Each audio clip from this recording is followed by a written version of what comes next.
And I say sorry for the fans for Omonia. I can't play well.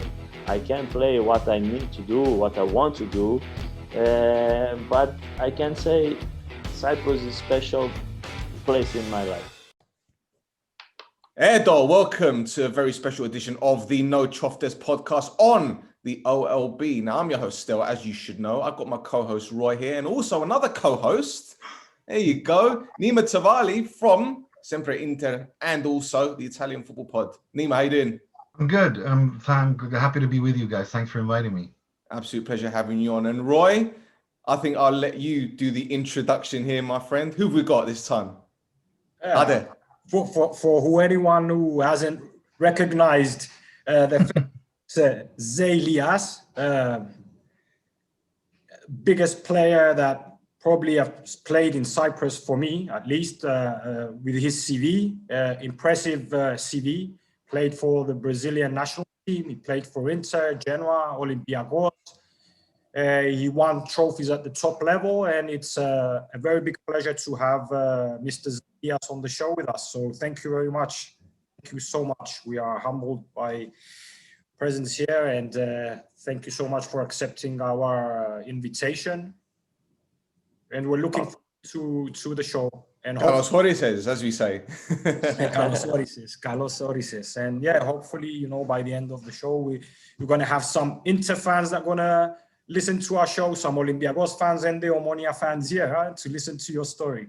No, thank you very much. First of all, it's my pleasure to talk to you for everyone. It's a special moment in my life.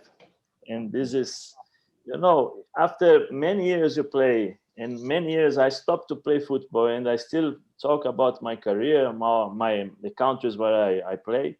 This is, for me, is the biggest present I received from God, because the people recognize my job. This is important because I can tell for my son, my kids, look, this is Papa job, this is a very emotional conversation for me. Absolutely, you can understand. And Nima, do you want to get us started, mate, with your questions? It'd be great. Well, yes. Thanks again for taking the time out to talk to us, and thank you, Stel, for inviting me. I wanted to begin by the transfer to Inter in the summer of 1997. Gigi Simoni, Massimo Moratti, obviously. What can you tell us about that transfer? How did it come about? Yeah, hi Nima, it's a pleasure. Piacere. Un piacere per me, un onore, un piacere. I was in Leverkusen for 1 year. The first 6 or 7 months I play regular play in the season, and I have a small injury in my knee. But this injury I used to be because I already had this problem in Brazil, and I know 15 days I am okay. But we have a little bit confusion there with the doctors, and they make a arthroscopy, but they open and close and say to me, you have nothing in your knee, you are okay. But I need 15 days to stop, to start again, to take a physical training and this. And the coach Christoph Daum, in the end of the season, put me in the bench.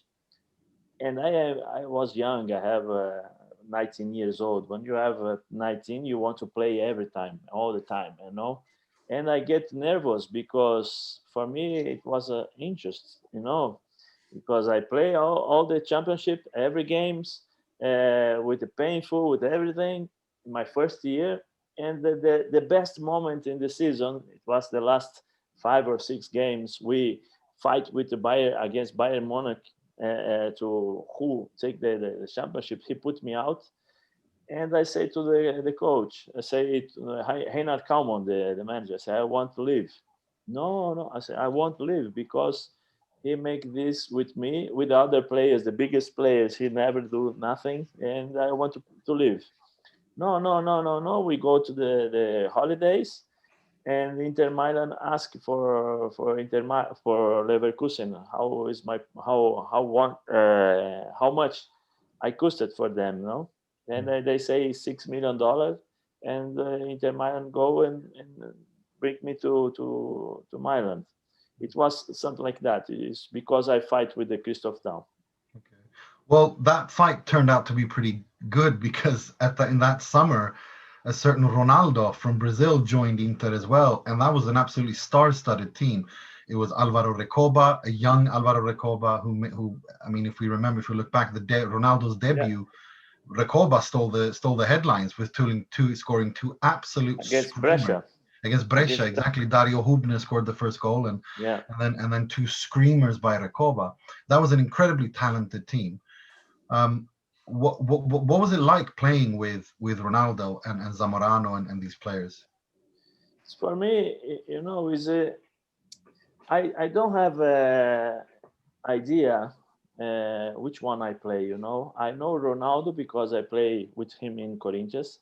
My debut in Corinthians, it was the same game from Ronaldo. We debut against Corinthians against Cruzeiro. It was me for Corinthians and Ronaldo for Cruzeiro. 7 September 93.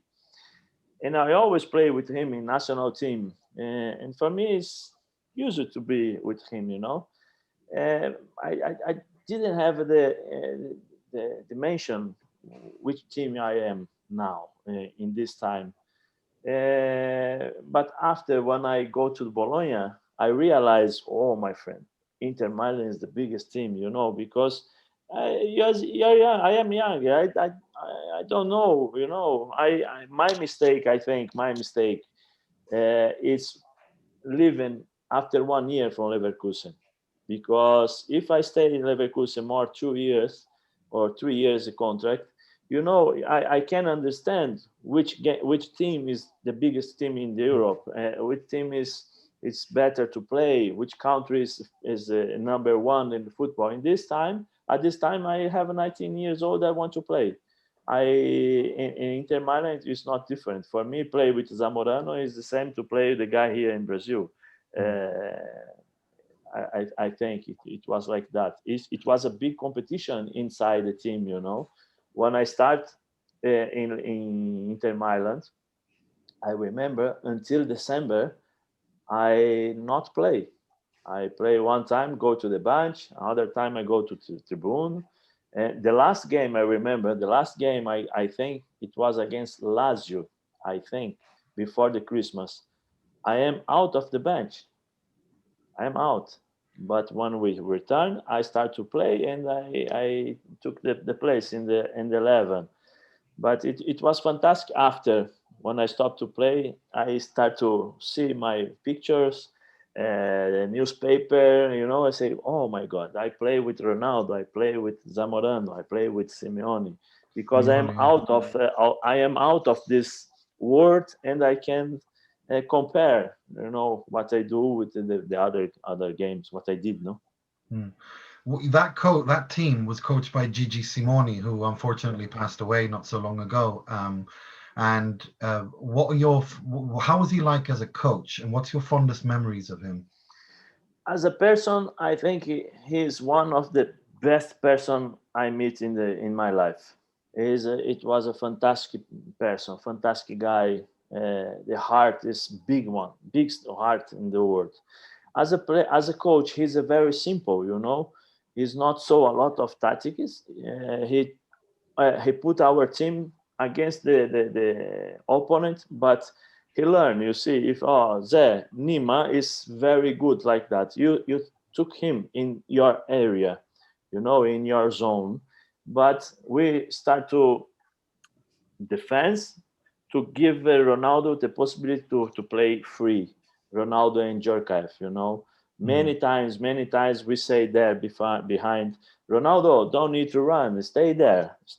I took the control. No problem. I'm running for you. It's almost the time like that in the beginning. After, when you start to know each other, I know Simeone, how is he play. I know Aaron Inter. I know it's gonna be easier for us, and also for Gigi Simoni, because he can put together all the qualities we have, and he just give the position, and we arrange in the field, because in the practice is one thing, in the game is another thing, because in the game you have a different way, different speed, different position. You have the improve of the guy with the ball, He tried to dribbling, he tried to pass here, he's passed in, and this we develop in the field. But he is very good to how can say to the atmosphere, the ambient inside the Dressing restroom. room. Yeah.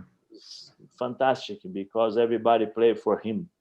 This is one thing the coach when he have this for his back for the game for the players. It's because the players like him and play for him. This is fantastic. That season in particular, you won the UEFA Cup. But before we get to that run, the Serie A title challenge against Juventus, that maledetto partita against Juventus away at the dell'Alpi. Yeah. A lot has been said. I mean, Ronaldo said, and Javier Zanetti especially has said that we didn't understand the decision of the referee that day. We knew afterwards, referring to Calciopoli, why things happened the way they did. Yeah. I'm keen to understand your perception, or the way you were at Inter. What was your thoughts when that game, how it played out? Because it was very controversial, and it still is to this day. Yeah. No, that game, it was just the end of the problem, because during the season we have many episodes like that. We have one he scored Empoli against Juventus, Brescia, I think Brescia against Juventus also. Many things, many episodes like this, and it was just the end of the cake. It's like that. It's sad because I think this is one black moment of the history of Juventus. I think they don't need to do this because they are a big team, they are a good organization. They don't need to help outside the help to win the game, to win the championship. But specifically in this year, it was, it's impossible to say Juventus don't have help to win. It's sad because we play very well. We play with heart. The fans are always with us. It's sad. It's very bad for us in the field. It's unbelievable. You want to kill the referee if you believe. No, we want to kill him. We want to push him. We want to take him and say, "What you do? You are crazy. You didn't see Ronaldo. It's the same thing. Yeah, the same situation. The same situation. You give penalty for Juventus. You are crazy, But we can come back to change the history. But the history is there, and the history play our favor, our side. Indeed. But you were kind of vindicated that season when you won the UEFA Cup against Sven-Goran Eriksson's Lazio in that final, where Javier Zanetti scored an absolute screamer, Zamorano, and then obviously Ronaldo's last goal. What are your fondest memories from that celebration, and or what can you tell us about that game? And also, are there any crazy stories from how you celebrated afterwards? No, the crazy story is before the match, I didn't believe I'm gonna play because I am out for national team from Brazil. I was called for a national team, and I stay, I think, 1 week out or 10 days out. When I come back, I say, "Oh, Benoit Cauê play," because he played in the last games. But for my surprise, Gigi Simoni called me in the afternoon, said, "Hey, how are you?" I said, "I'm okay, mister. You're gonna play today." I said, "Oh, thank you. Thank you very much for this pleasure." And after, it was fantastic game. I was with Ronaldo in the room, in the hotel room. And one day before, is normally used to 2 guys go to interview, pre-game. How do you say? And I remember it was Nesta and Mancini. Now is a coach, national team from Italy. And I think it was Mancini say, if one of these 2 teams deserve the title, is Lazio, because Lazio didn't lose the game, the better numbers, statistics, this, and Ronaldo is going to be crazy. Ronaldo say, "Oh, tomorrow I make these guys cry," or how you say in Italy, "Lo faccio fare figura di merda." It's something like that. And in the day after, in the final, Ronaldo, unbelievable what he did in the game and during 90 minutes. And after the game, it was fantastic because it's 1 year before Inter is lost the UEFA also against Yeah. Schalke, and it's many.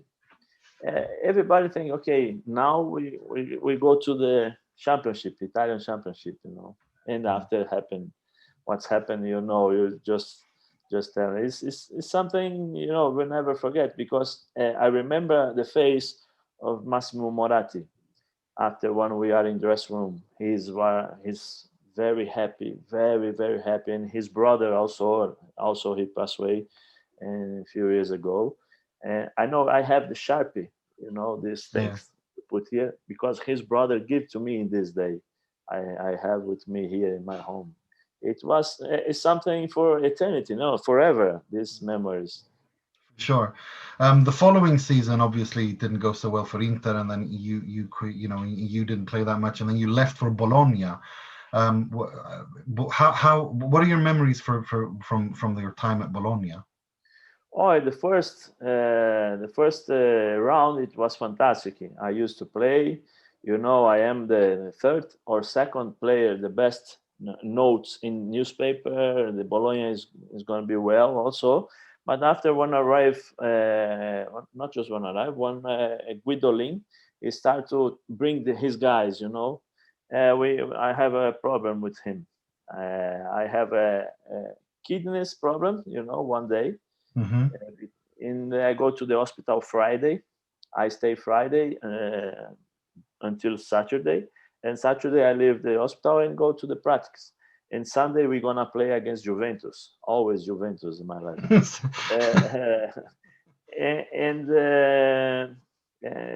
And he said to me, "You want to play?" I say, "Okay, I want to play, but I'm really bad because I took a lot of medicaments to pass away the pain, in my kidneys." Uh, and I didn't have a good game. In the first 45 minutes, Bologna played with a 10, not with 11, because I am out. And the next game, it was derby from Lati, derby, because we have Granarolo is our sponsor against Parma. It's Parmalat. Parmalat. We say it's derby from the milk. Yeah, the dairy product. Yeah, and before the match, we are in the meeting, and he say the front of all the players, he say, "Zé, you fake no problem. You play more than 100% what I asked you to do in the field, but today I need to change. You're gonna be out, and I put these guys." I say, "Okay, it's no problem." But after this meeting, I never play again. And he took one guy is the bench for Napoli. Napoli at this time is the second division. Yeah. He took one guy who didn't play in second division to play in the first division. And our team in Bologna started to do like that, and I leave in the end of the season. I fight with the president because the president go in the newspaper and say, "Hey, we didn't play well this year because the Elias never be okay." And day after I go and say, "Look, if the president is not man to play to me face to face, I use the same way how he speak. If the president, first of all, president must be more present in the field, in the training, in the practice, because he never here.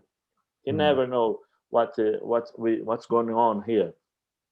When I play, Bologna is the five position in the championship, or three, I don't know. I was the third or second best player in the team. I was called for national team from Brazil. It's not one, it's simple, no? I go to the national team, and when I come back, Guidolin put me in the bench. I am always ready. He make his choice, and I am out. And president must be president. He's not play for the fans. And after this day, after my manager say, "Hey, thank you very much for your interview. Now I start to search new team for you.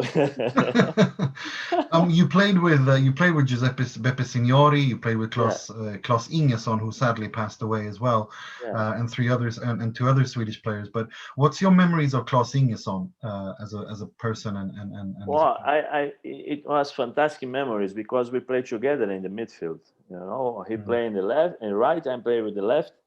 He's a nice guy, believe me. He's so big guys. I think has 2 meters. Yeah, he was huge. He's 100 kilos for. He's very strong, but he's like a lady. It's fantastic. He's a very, very good guy. He always with attention. If you need something, call. Hey, no, it's not like this. Wait, I come to help you. He's fantastic in the field. He helped me so much because Mm. he's very experienced guy, and he gave me a lot of advices to play. Where you go, where you don't need to go. You stay here. It was a fantastic guy, fantastic. The Swedish guy now we have a Klaus Ingersson and Kenneth Anderson. Both Kenneth of them, Anderson, yeah. both is very good guys. Mm. Well, just before we leave Italy, you returned to Serie B 2 years later to play with Genoa. Well, what's your memories from Genoa and playing in Liguria? I get in love for the city because I am not guy to go out. I'm a quiet guy. I like to be at home, family or CTV, movies, something like that. And I live in Arenzano, is a city near to Genova, 5 kilometers. Mm. It was fantastic. 3,000 people, quiet city. But when I arrived to Genova, I have a problem comes to from Olympiakos also. I have a pubalgia.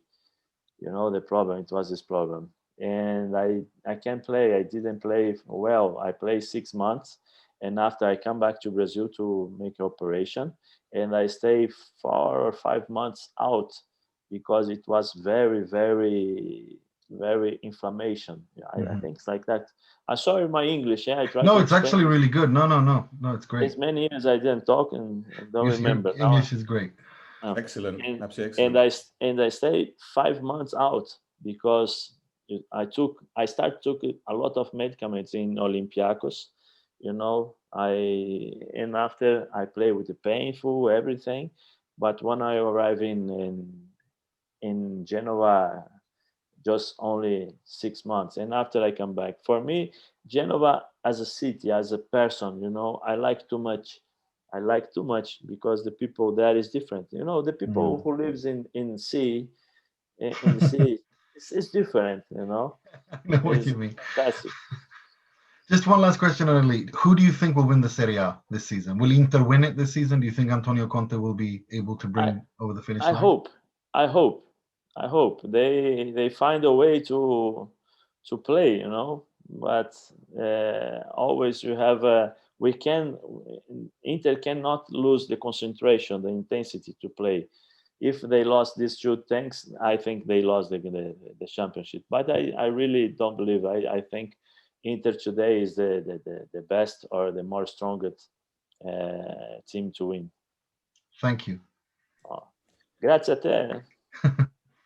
Brilliant. Jose, I wanted to talk a little bit about your time at Olympiakos, but I know you did the Gate 7 International podcast, which is absolutely fantastic. And I know you covered a lot of things. But before we quickly talk about Olympiakos, I want to give you some names of footballers that you've played alongside or Yeah. against. And I want you to tell me a little bit about them because I don't think that's been touched upon too much because as I said, you play with some phenomenal footballers. We're talking about players that are elite level, legendary level in the game. So the first one I want to mention is Javier Zanetti. What a player he was. What can you tell us about him? He was fantastic player, and also as a person, he's a very good guy. As a player, I never saw one guy very strong like him because, and they are European mentality. He has European mentality because when you come to South America, it's normal you try to, how can I say, you try to make some fouls, try to, to I forget the words to say, to go down. To go down to the tactical decisions. Yeah, no, it's not foul, but they everything. Oh, okay, it's foul. I give. In South America we have this. I don't know, little bit actor. Here in Brazil. They call it diving, but we're not going to use that word. No, but we can use play acting. Play acting. It's like that. Play acting. But he never. Sometimes we ask to him, Didi, Zani, goes down. We take a foul. It's better. No. Just say that. No. I must go. And he's fantastic. He's very, very good guy. I remember Inter put teachers to learn Italian and he always come to the paper, the pen. He's always correct. The guy is very, very good. As a player, he's fantastic. Fantastic. You put in the right, he play. He put in the middle, he play. He put in the right, he play. He put behind, he play. I think he has just a problem with put in the front because he's, but behind, it's fantastic. Brilliant. Well, I know you said earlier that you wanted to go on the pitch and kill players. I know you didn't mean that literally, but there's another player that had the similar mentality, Cholo Simeone. Yeah. You and him in the middle of the park, that's scary. That's very scary. No, I was young at this time. He's more experienced. I just follow him. He's a fantastic guy. This played together with him, play with him in the midfield. It was fantastic experience because many times during the game, he said to me, Zé, come here. No, don't stay, don't do that. But during the game, one day, after when you take confidence, you want to play. I start to play like almost Messi. Or believe me, I want to do this, something like that. And he come to me during the game. He come to me and say, Zé, do whatever you want, but look at me, listen me. You are very good when you took the ball, stolen the ball and pass, and But when you stolen the ball, you want to do like Messi. You are shit, man. Believe me, you are shit, man. Don't do that. I said, okay, Cholo, thank you. Good advice to me. I am player. But he are like that. He's direct. If he's straight, if he need to do something, to say something to you, he speak, no problem. He say it. It was good, because you need this sometimes when you grow up as a person, as a player. You need sometimes like that because football players, they live in the crystal ball, Nobody say nothing. Nobody can say for the player you are wrong. Everybody wants to put, okay, you are okay, you are fantastic. In the life, it's not like that. Sometimes you need to one guy to say to you what you need to listen. And he is fantastic for this. And also as a player, one time against, he said to me, I say, Cholo, how did you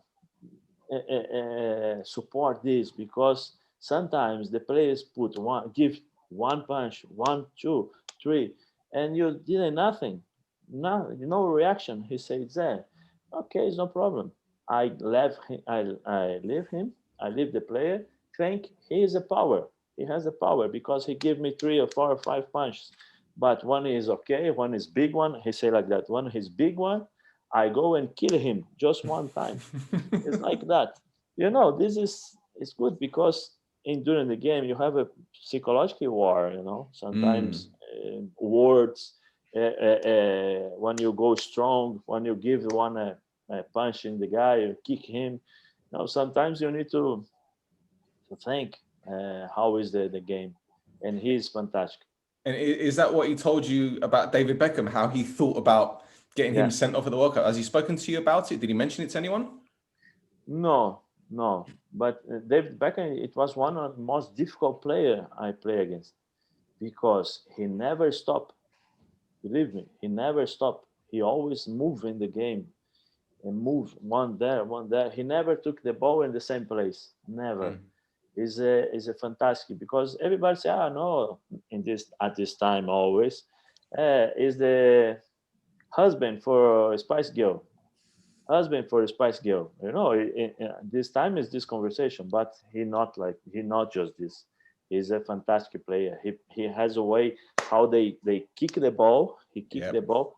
It's unbelievable. It's very strong, fast, and the ball is like that. Spins, It's very difficult for the goalkeepers to go away. It's very nice, and the personality is a strong personality. He always asks fighting. English, English players like that fight all the time. He's a fantastic player. Mm. And another player who was really good at hitting the ball, Roberto Carlos. He played alongside him. We saw that goal at Le Tournoi against the French where he bent it, and you saw the boy behind the goal ducking. He thought it was going to go wide, but it went in off the post. Again, what a footballer he was, going up and down that left flank. It was non-stop. I remember I played against him here in Corinthians because he played for Palmeiras and I played for Corinthians, a big rivalry like Panathinaikos, Olympiakos, Omonia, Apoel, Inter against Milan. But I always say he don't play serious. He play as a joke because it's so easy to play football for him. And, you think he's joking. You think okay, we play like that. Now I'm going to do this kind of kick. He's very, very, very unpredictable, what he did in the field. It's also always joking outside the field, always joking, and he brings this in the field. For this, I think the thing's gonna be easy for him. Brilliant. I've got two more names. The first one of my favorite ever players, Romario. What a player. I remember when he was at PSV Eindhoven, then he went to Barcelona, and he absolutely ripped that league to pieces. Unfortunately, he didn't win the European Cup, did he? But him and Stoichkov were phenomenal. I think if we can, in a good way, he is a killer of defender. It's unbelievable. It's unbelievable.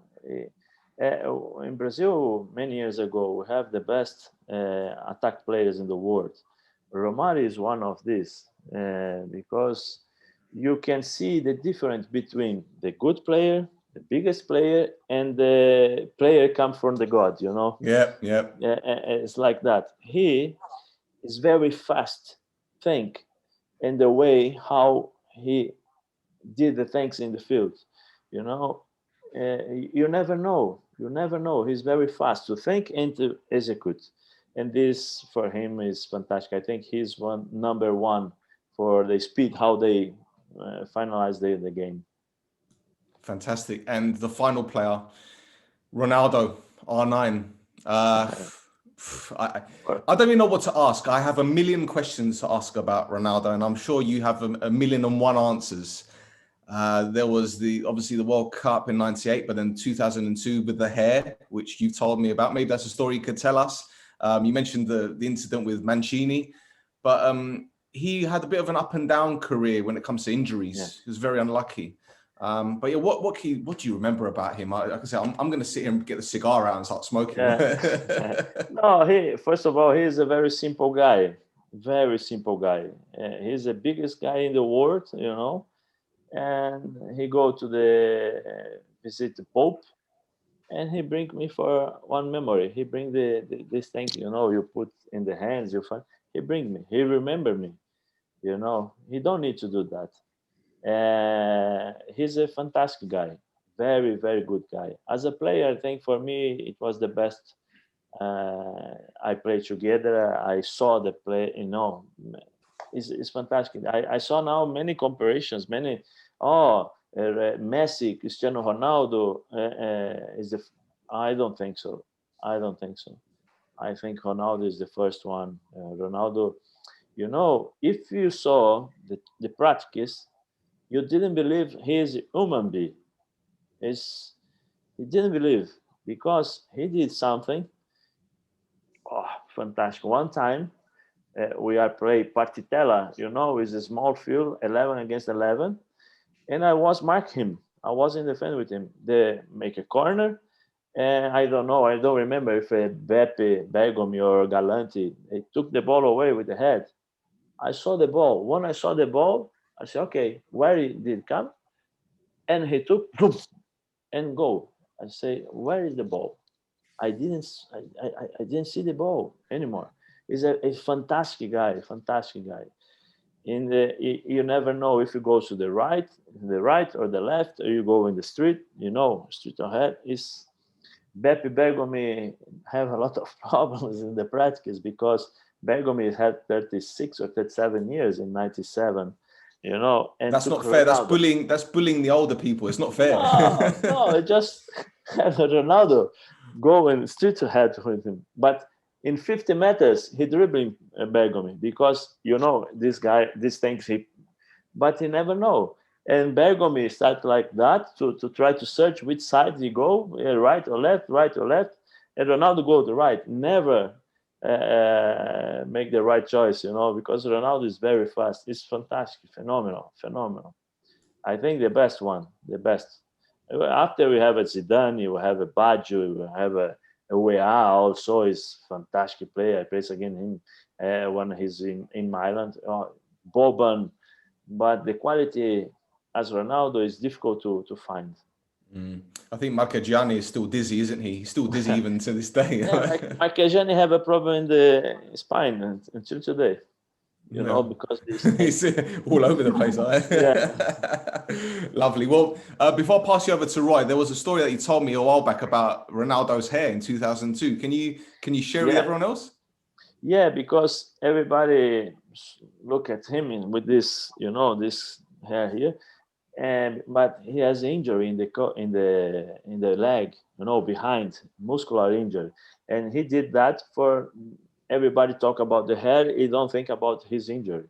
He's a very clever guy because why Ronaldo World Cup final? What you did this in your head? No, it's okay. My new style, this, but he has a problem in injury.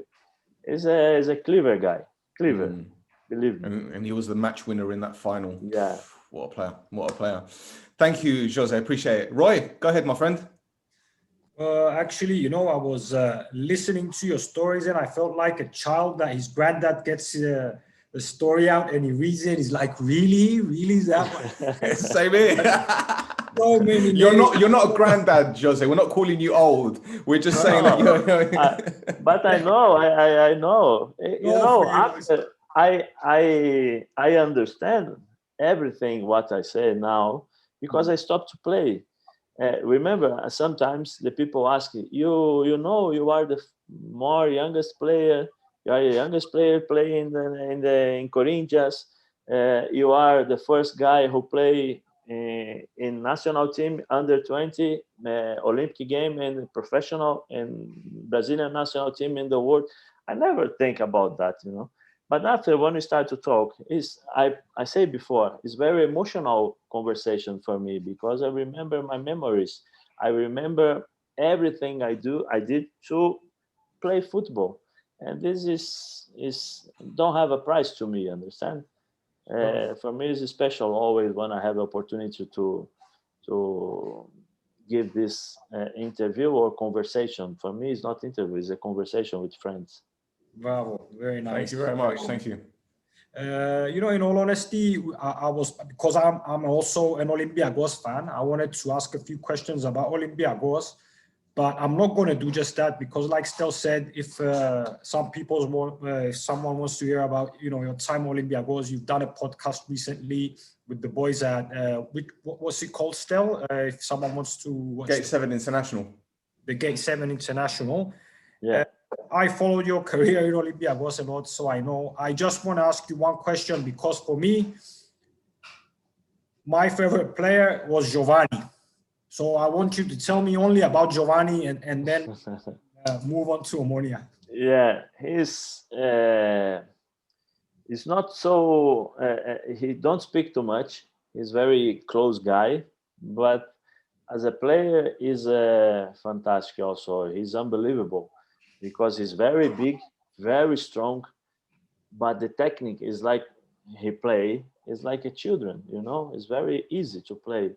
I remember the first I say that I told this story in the Gate 7. My first training, my first practice in the Olympiakos, because you know you have a Brazil, you are Brazil, I am Brazilian, he's Brazilian. I think okay, he not gonna be like that. He don't gonna do like this with me because we are the same country. And the first play he took in the breast, put down, and make like okay, I'm gonna kick long kick, and he put the ball inside my legs. I say no, he didn't do that. No, I get crazy. And I say to him, Joe, you are Brazilian, you are my friend, but if you do this again, I kick you. No problem, I kick you. And he started laughing, like this. It's like this. He's fantastic guy. We talking during the game also. The people don't believe that, but because we play since 5 years, 6 years, for us talking during the game is normal. And many times we talk in Olympiakos, say, hey, Joe, today is going to be very easy game. It's a strong game. He said, okay, Zé, no problem. If you are strong, difficult, give to me the ball. I do what you need. No problem. Give to me the ball. This is fantastic because they help their personality, strong guy. And also everybody think, he's a slow guy. He's not so fast, but he's the first in running 100 meters in Olympiakos. I think he is the first or the second. The first, I think it was Djordjevic, and the second Giovanni. And he's a nice. I still talk with him until today. He's my big friend. So yeah, thank you very much. I needed to hear that because, like I said, Giovanni was my idol. I mean, I used to pray for Giovanni. Yeah. So okay. So after all these stories we heard, obviously you spoke to Nima and Stel and all these names that I need some time to. You came to Omonia. Yeah, you came to Omonia. I mean, okay. So. I want you to tell us a little bit about the negotiations. How did you hear about Omonia? Who was it? A manager? Was someone told you? I know at that time, Paolo Ring and Magno Moselin was at Omonia. I don't know if they played a role or if they spoke to you, because I was trying to think, how did this guy end up in the Cypriot League? And I wanted to hear your side of the story. How did the things happen? Yeah. I play for Santos until 2005. When finished the year, I received an offer to go to Metallurgic Donetsk. And I go. I pass 3 days there and come back to Brazil because they put some conditions in the contract. I say, okay. I put my conditions. They say, okay. And I go to sign the contract. When I arrive there, they say, no, we can't pay the money. We can't. We pay not example. No, we don't pay. We didn't pay 100. We pay 20. The tickets from Brazil is not 6. It is 2. The house is not free. The house we give to you $200 to pay the rent. I say, no, listen, I have almost 30 years. I am not keen. I'm not children. If you don't put the same conditions you put in this contract, I leave. No problem to me. I say, no. I say, okay, give me the tickets. I come back to Brazil. This happened. When I arrived to Brazil, I signed for Guarani. It's a small team, because when I come back to Brazil after Donetsk, all the teams, they are already bought the players, make the choice.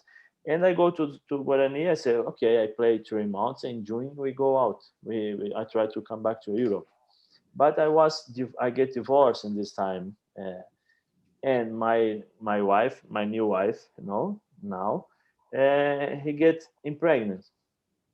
And when he get impregnated, I talk with my kids, for my first marriage. I say, look, Renata is impregnated. You're gonna be your brother, your sister. It's okay, Papa. Okay. They come back to home, and day after, my wife, I go to play against Flamengo in Rio. I was in Rio and my wife called me. Say, look, I go to the hospital. I say, why you go to the hospital? He say, I I think I lost the baby. I say, why? Because since 7 o'clock in the morning, somebody called me here and give me a lot of bad words. And they say this is not true because you make a vasectomy. I was before, but when I get divorced, I reverse the vasectomy. I make another, and they call me. They say I am bitch. I am like that. I say, and she get nervous and lost the baby. And I come back to Rio, and I say to her, listen, we can stay here in Brazil with these conditions. It's very dangerous because, you get nervous. Your health, my health, and we try to move on. And I receive an offer of Beitar, Jerusalem. And I say, okay, but you remember, have a war, Hezbollah against Libya or against Israel, I think. Israel. They are close, and Marcelo is one guy who I think was to play in Cyprus. He said to me, Veridiano Marcelo. I think, Veridiano, he played for yes. Xanthi and Apoel. Yes, I don't remember. I say it's Marcelo. I don't know the second name. And he said, Zé, I have offered to you to go to Cyprus. I already listened about Cyprus and Omonia because Olympiakos play against Maccabi Haifa in Champions League in Cyprus. And you listen to these stories. I always have a curiosity to where I live, where I visit, where I play, which country, how is the history, football, and they say, you have ammonia. I say, okay, I go.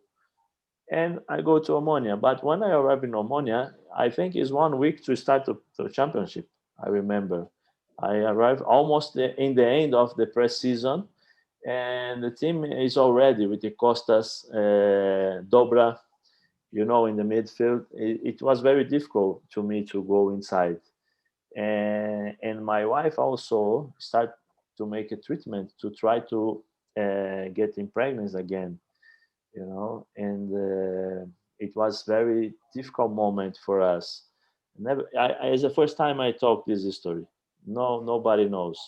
It was Jose, Yeah. sorry to interrupt you, because the reason why I'm astounded by this is because I know you've received a lot of criticism by the Cypriot press.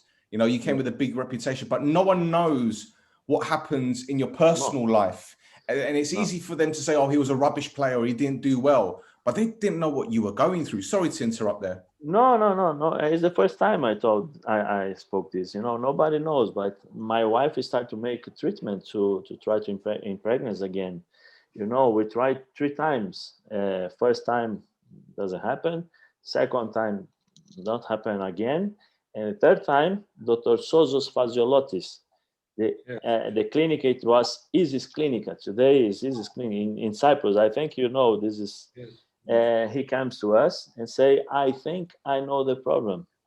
The problem is, I think it was you, Joseph. I say, why? Because all the tests, exams for your wife, it's okay. He took the medicaments. I give injections. To her. I have a lot of afraid, I am football player, not nurse. And he said, I think the problem, it was you. I say, why? He say, okay, go make test, spermogram, and we find the problem. My body, when I make a vasectomy, when I reverse a vasectomy, my body creates anticorps against sperma. Yes. And if Antibodies. antibody, yeah, my sperm, again, example, 100, 90, it was very bad, dead. 7, it was with a half leg, one leg only is, and 2 or 3 are good. And he say, we try to do something special to you. And they say, we make a special wash in machine, because I make a spermogram, I give them, and they make 3 or 4 times the washing machine, and took just the best way. and this it was gonna happen, and my wife getting pregnant for my son Lucas today. My son have a treating that I start to cry, but okay. And my son have now 13 years old. I remember Dr. Sozos Vaziolotis. Yes. He say he make the fifth. He put inside my wife, and he say, now I live and let you and your wife together because this moment is for you. And we stay 1 hour there. 1 hour. My wife in position, with the legs like that, and we stay 1 hour, and we talk, we cry, we pray, and my son come. Nobody knows. And sorry, it's the first time I This is, Oh, no, thank you for this sharing it this with is us. the That's nicest amazing. story. but nobody knows. And after, it don't stop. After, my wife have problem with I don't know, ovario is Ovaries. Ovaries? Ovaries. not ovaries, but Uterus? placenta. Placenta. Yeah. Placenta. My wife have a problem with placenta. He must stay 3 months in the bed. I put the bed in my sala, in the sala. I put, in the sala. I put the computer. When I leave to practice, my wife talk with my the parents-in-law because she's alone. We have two guys because you remember still what I asked to you when you called to me, say, Zed, I say, I only want one thing. For We this. have two guys specifically, three. Photos, it was very, very important guy. Vaso, his wife at this moment. It was one of the best things happen in our life because she's always together with my wife. And I don't remember the name, but the wife was Mano. You remember Mano? Mano Pokin. He play also in Cyprus. He's a Brazilian guy. Okay. Played for Olympiakos. Yes. His wife is a Germany, but he stay every day when I leave to practice. He goes to my home to take a tea with my wife, and they stay there until I come back to the practice. It was very difficult moment for us, and my head is not in the field. Unfortunately, my head is my wife. The moments, Of course. and it's a Goes little bit without saying. difficult. A little bit difficult at this moment. But anyway, if I remember all these things, it's difficult to explain why I didn't play, because my But see- personal life is like this. But this is And what I was saying. Like people didn't know what was going on in your life, and they see this big Brazilian footballer that played with Ronaldo, with Simeone, that won the Euro, and they don't think about, oh, he's a human being. He's a human being. He might have problems. But this is normal. No, normally the people doesn't know about this problem, and also is not our fault to don't explain what's happened, because normally the people expect in every game played well, play the best game, play the best way, but this happened. The life is like that. We move on, and we still today, after 10 many years, I told you about Vaso. My wife, I call for photos. I say, hello, my friend. He's very happy now. His grandfather now with 2 kids. And I talk also with Vaso. Vaso, how are you? And I say, hello, Renata. I say, I give the number of my wife and you call her. It's going to be a bigger surprise to her. And after 10 minutes, Vaso called for my wife. And my wife cried for 1 hour. Cry for 1 hour. My son, look at, Mama, why you cry? Why did you cry? She say, I cry because you are here today. For these women help me to bring you in the life. For this I told before, it was very emotional. It's going to be emotional conversation for me because Cyprus is a special place to me, to my family. We have plans to live in Cyprus in 15, 20 days, 20 years, we doesn't know. But me and my wife, we always talk about Cyprus. And I say sorry for the fans for Omonia. I can't play well. I can't play what I need to do, what I want to do. But I can say Cyprus is a special place in my life, a special place in my heart, and my wife also. Jose, you don't have to apologize for the way that you played or your heart and your head not being in it. You know, the thing is, we've spoken to several former Omonia players. We spoke to Fregi, we spoke to Fofi, who buried his son in Cyprus, Matt Derbyshire. Every player we've spoken to, Skembri, have said Omonia is a family. And that's something that, regardless of the financial difficulties, regardless of the politics, regardless of what's happened in the club's history, there will always be that family element to it. And I'm so proud that you feel part of this family, and we're proud to have you as part of this family. And you know what? I've read so many articles over the years about, how, Elias wasn't a great player and how you criticized the standard of Cypriot football. You talk about 2006. The standard of football wasn't great in Cyprus. Let's be honest. It's improved a lot now, and you are well within your rights to say that because you won the biggest prizes. You played with the biggest players, so you're well within your rights to say that. Roy, you remember this better than I do, mate.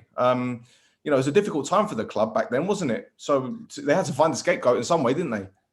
Okay, I mean, Omonia does that usually. Okay, it's not going to sound nice. Say it. Omonia always does that to their kids. Okay, obviously a big name. In fairness, in perspective, Ze gave his version of the story years later. I mean, I didn't know, you didn't know, no one knew. But when a player of this caliber comes to Cyprus, and what I said in my introduction, Ze, from his CV, I mean, he has probably the most impressive CV of any player who played in football in Cyprus. I mean, okay, Savio played also for Anorthosis, and we had some good players, but Elias came, and you know how the fans of the big teams want big names. And Ze came, and it's because the fans expected from Ze to take him to the next level, But there were also people who were skeptical as of what was the motives and the incentives he would find from that level. And we know that Ze was a very competitive player. And he said in his introduction, I didn't care who I played with, if I played with Ronaldo or if I play in my neighborhood. So, for people to expect a lot from Ze, that was logical, I think. And even Ze, he said, he knew that he came as a big name. He knew that the team probably gave one of the biggest contracts. But yes, obviously, when things didn't go well and people didn't know the stories that Ze just said, obviously, yes, he was the easy target. He was the one to point the finger and say, oh, he came here, he's a tourist. He came to go to the beach and he came to not play football and his brain is on his holidays and whatever. This is what people are harsh. They are very harsh. Football, they can take you up here and they can throw you down in a very small period of time. And yes, Ze was an easy target, but it wasn't Ze's fault for what happened at Omonia. And I'm pretty sure, like he said, I mean, he started by apologizing because he knew that he came there not to play 12 games. He came to have a career maybe, and maybe he would have liked it, especially after he explained, what happened with his family. Maybe he could have stayed there, or he could have stayed for some more years, or he could have seen his career different. But, sometimes in life, things don't happen the way we plan it. And the football world is a very harsh world.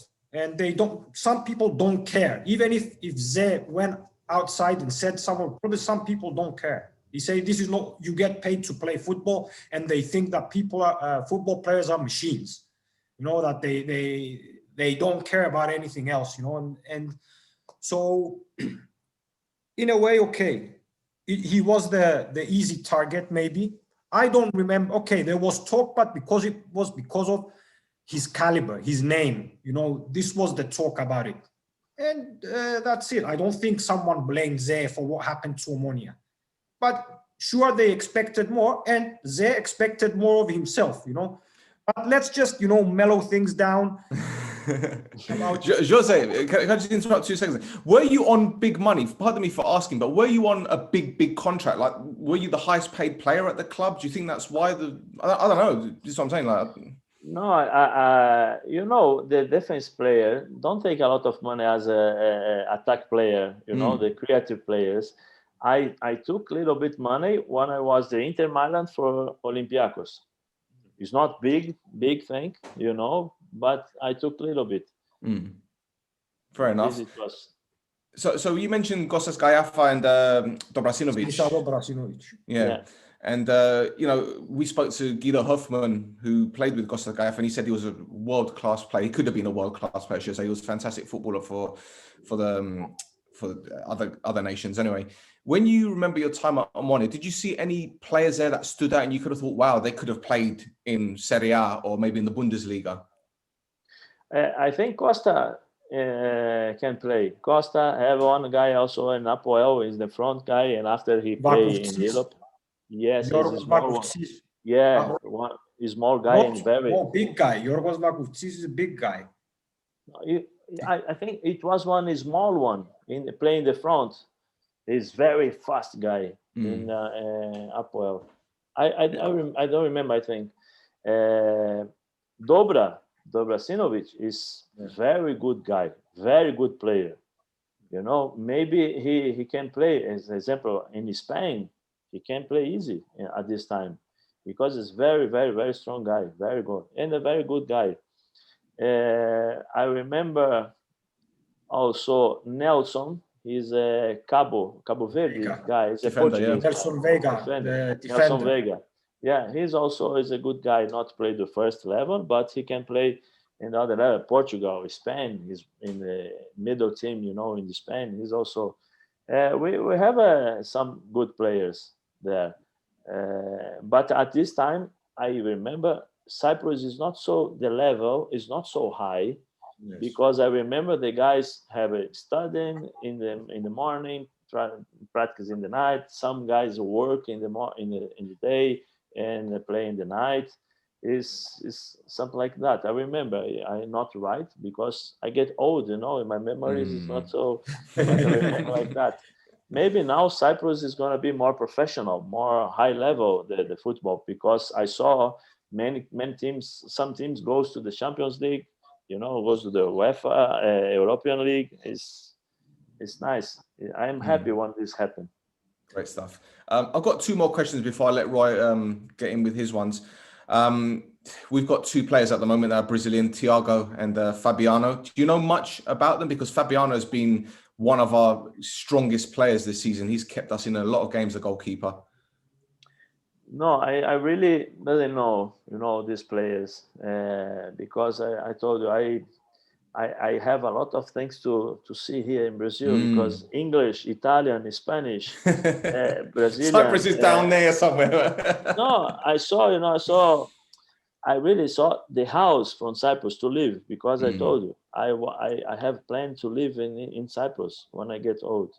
But now Cyprus start to be more here in Brazil. They talk more about Cyprus.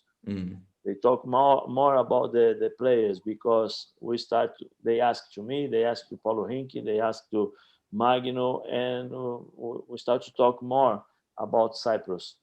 But I remember Carlão. They play in Apoel. I remember at this time. But now I really doesn't know. It's not fair to say about things about these 2 guys. Fair enough. And just one more question from me. I know your playing time was limited. Was that due to the groin injury that you suffered at Olympiakos, that it was difficult for you to get into training? Because I know you could just about walk, you were in anti-inflammatories, you had kidney problems. Is that the reason why you didn't play that many games? Because you would have been a key player given your experience if you were fit. in the last year of the Olympiakos, I have this problem, pubalgia. Is the problem here is very, very, very bad, because you can speaking, you can move on, because always here in the abdominal play thing here. We call cesarean for men. The operation is like cesarean. And I have a lot of pain.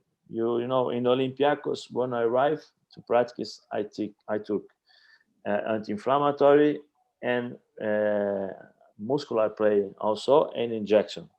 And I make treatment and go to the practice. But in the practice, I remember I asked for Protasov, and they are there, and also have another former player, the center for, I don't remember. I say, I can't play.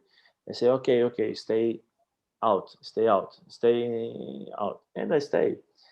But I make treatment to play, in the weekend. But sometimes I arrive at the moment I can walk, I can talk, I have pain. And I say to him, listen, I must stop.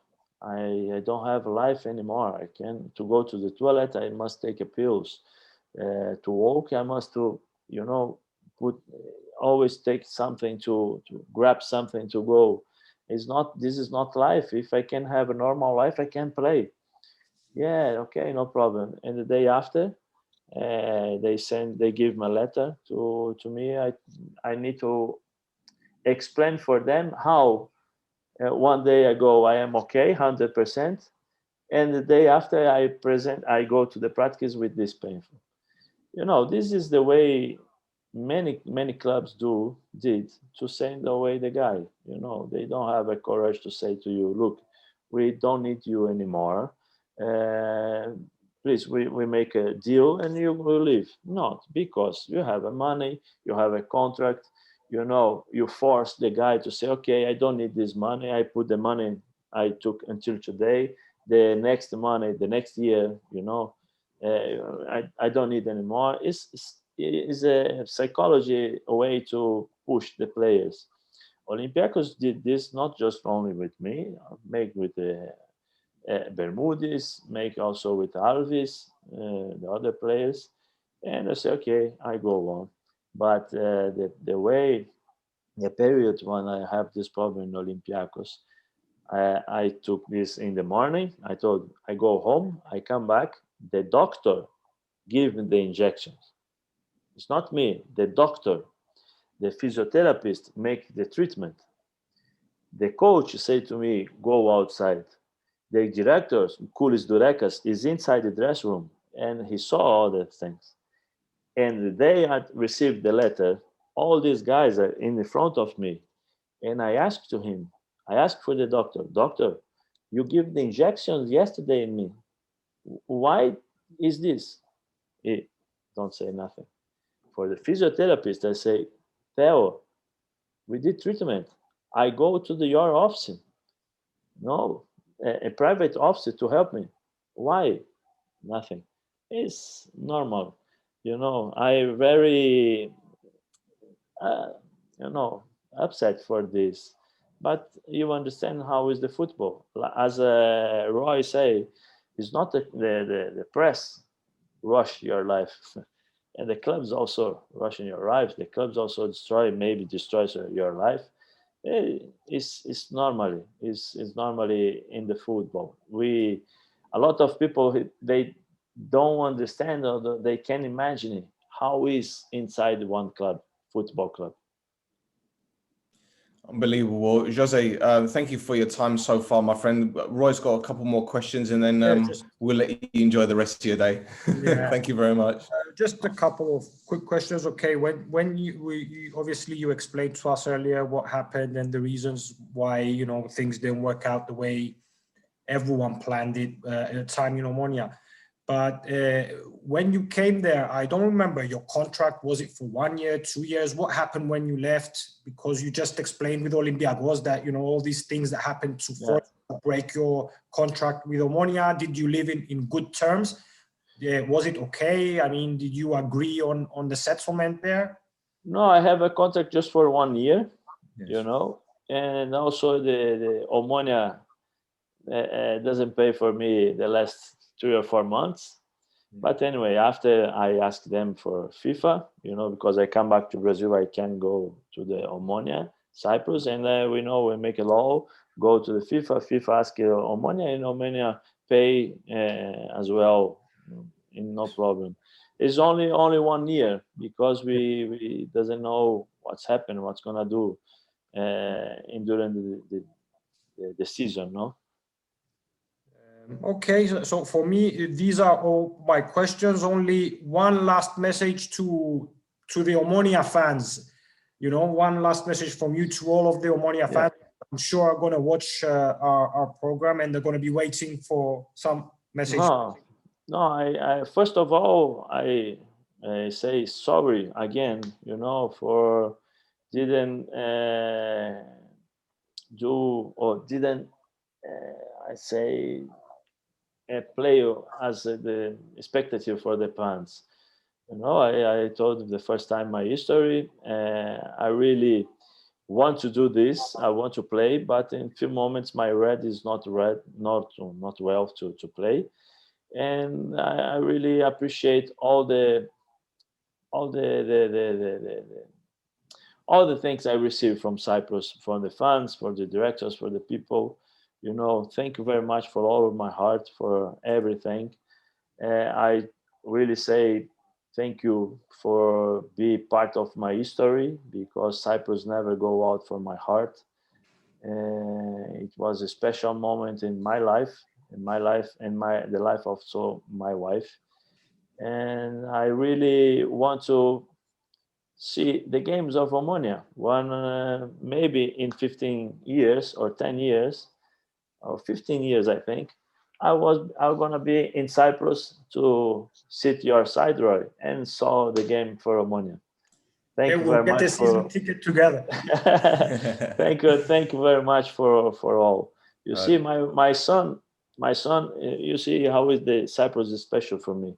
My son have a flight simulator. Joking. And yesterday we talk. Always Cyprus is always in my table, always in my conversation. And I say to him, look, we go to the flight simulator and I show you how is Cyprus. And we go and I find the house where I live, the apartment where I live. Oh, Google Maps, like that. Google Maps, yeah. Yeah, in the flight simulator. I fly with the airplane, like that. Yeah, it's special. Thank you very much, Cyprus. Thank you very much. Thank you. And we thank you, Ze. Thank you very much for your time, for your contribution, for the discussion. We really enjoyed it. You're a very simple, nice guy to talk to. Very nice conversation. So thank you from me. And thank you for me. No, you. I say thank you for this conversation. My phone, I still have my phone. You can still give for them whatever you need here in Brazil. Whatever you need, I am open to you. My house is open. My house open always. You need something. Obrigado. Thank you. Well, guys, that was our interview with Jose Elias. Nima, would you like to promote anything while we're still doing this? No, it's we just thank you. I want to thank you, Stel, for giving me the opportunity to speak to un signore vero, a real gentleman, Elias. Thank you very much. It was very interesting to hear your story, and I was really moved by what you said. I think it's really important to raise the issues that football players are also human beings, and people sometimes forget that because they play FIFA and Champion Football Manager, and they just think it's just you go on, but it's not like that. It's people with families, with actual lives, and everything has to work on the sidelines to have a successful career, not just to play. So thank you for sharing that. Thank you, Zé. Thank you very much. I think this is, I used to say we don't bring the money for the health, for the God. We bring our heart to God. Take as a black box, as a flight. You take fly the black box in the air. Yeah, the God take out to say, I start to listen and I know your histories in your life. I think the most important thing is the moment we have in our heart. We bring there. The football player, the life it's 10 years, 15 years, but the life is still 70 or 80, 90. We have opportunity to build another life. And this is important how we keep our friend, we keep our family, and the way how we share with love with these guys, with these persons. Fantastic. What a way to finish the show. So that was our interview with Elias. We're obviously on YouTube. Hit that subscribe button, hit that like, leave a comment. Go on. One question. I give my address. You give to Costas Kayafas to send halloumi. To send halloumi for me. We are crazy for halloumi. You give me your address. I'll send you some halloumi. I've got loads of it. I've got a story about that. I've got a story about halloumi, which Roy knows about. Okay. And Costas Kayafas is okay? How is him? We don't know. He's disappeared. He's training a team in Paphos now, in Polychrysos. So he's gone through, I think, third division team that he's training there. And he's gone there, but due to COVID, the league there didn't really start. So he went there. He wanted a fresh new start to get away from Nicosia and the city. And if you want halloumi, I live in Cyprus, so I can send you, and Stel can send you. So excellent. Roy, wrap it up. What are we going to finish with? Send me halloumi as well. I love it. Okay, man. Got loads of it. It's on tap. Hey, Roy, you spend a lot of money now, eh? And a lot of halloumi to send. Roy's got the goats to make it. Roy, wrap it up, Philemon. Okay, so follow Chestel at Chestel on Instagram, my Instagram account, Roy Choftes. Follow us on OLB channel on YouTube, subscribe, like. And πάμε σιλά καμού ομόνια λαός πρωτάθλημα. Bomba.